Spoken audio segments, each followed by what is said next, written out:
Hello there. This video is very serious. It is about time that the hero, that is R5-D4, gets the recognition he deserves.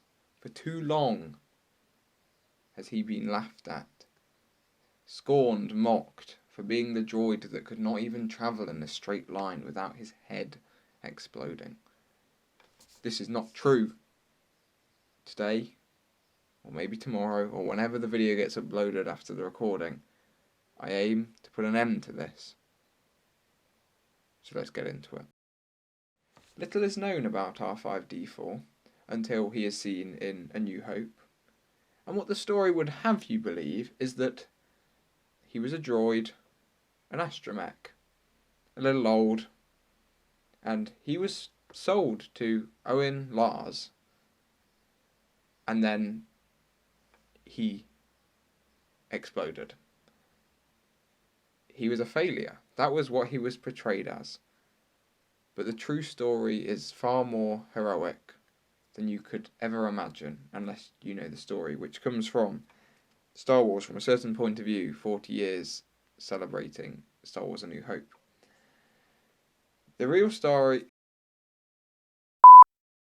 The story starts on the Sandcrawler. R5-D4 had been there for 4 years and couldn't remember anything from before that time. His joints were filled with sand, his photoreceptor meant he could hardly see. It was scratched, his wires were warped. He was dying. It was only a matter of time before he would be taken for scrap by the Jawas, and yet he held out a small fraction of hope that one day he would be bought by one of the homesteads that lived on Tatooine.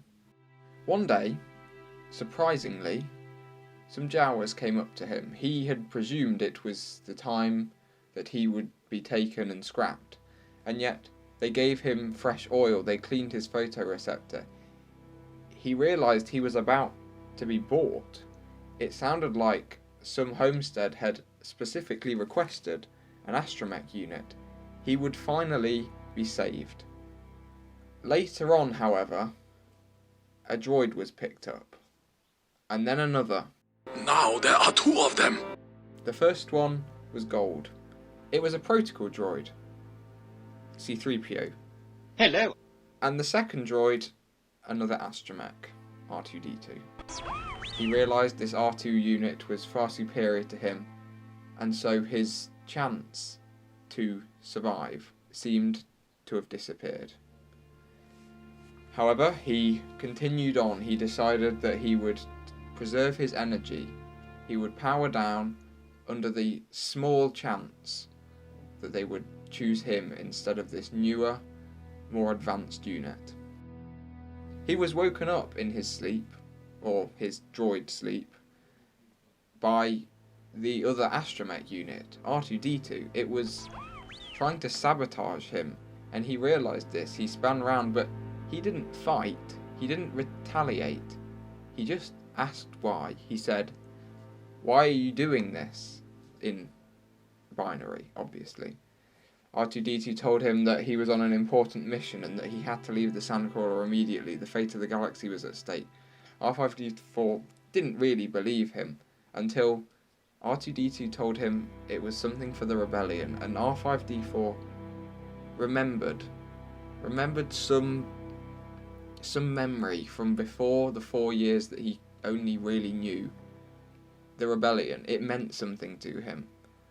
R2-D2 said he would no longer try to sabotage his competition, and he rolled off. R5-D4 did not go back to sleep. The next day, the Sandcrawler turned up at a homestead.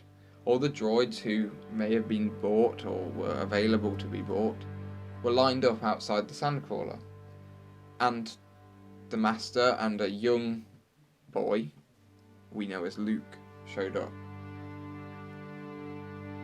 For some reason, they decided R2-D2 was not the droid that they were looking for.